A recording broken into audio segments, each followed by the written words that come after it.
কোনো বাধা বিপত্তি ছাড়াই ঘুমন্ত মানুষের উপরে, বাঙালির উপরে ঝাঁপিয়ে পড়েছে।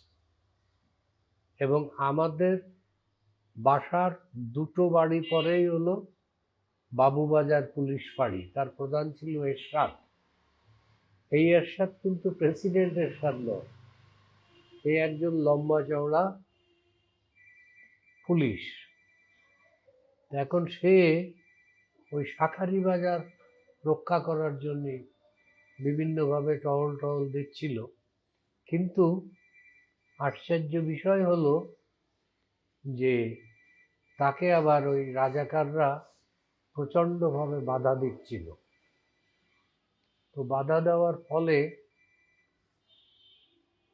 কি হবে, ওই তারা যখন যেখানে পাচ্ছিল লোকজন পেলে গুলি করছিল। সে রিক্সাওয়ালা হোক, রাস্তায় ভিখারি বসা হোক। কারণ আমি দেখেছি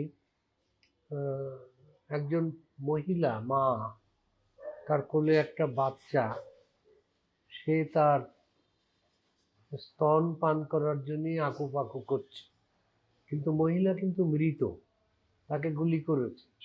সেই রক্ত রাস্তা দিয়ে রাস্তার উপর দিয়ে সেই রক্ত গড়িয়ে পড়ছে। আবার দেখেছি রিক্সাওয়ালা রিক্সায় বসে আছে, হ্যান্ডেল দুই হাত দিয়ে ধরে, কিন্তু তার মুখের মাড়ি টাড়ি খুলে বাইরে এসে ঝুলছে। মানে এটা বীভৎস শুধু নয়, এটা ইমাজিনেশনের বাইরে।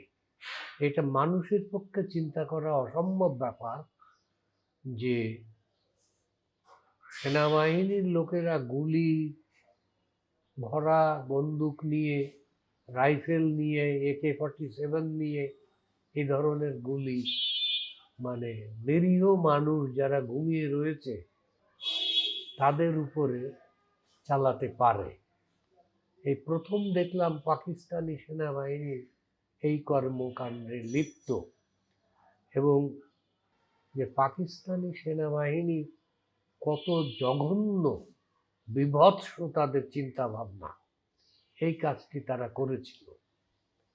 তো স্বাভাবিকভাবে এই 25-এর রাতকে তুমি কি বলবে, কালো রাত্রি বলবে না জ্যোৎস্না রাত বলবে? তা তো বলতে পারো না। এটাই 25শে মার্চের কাল রাত্রি।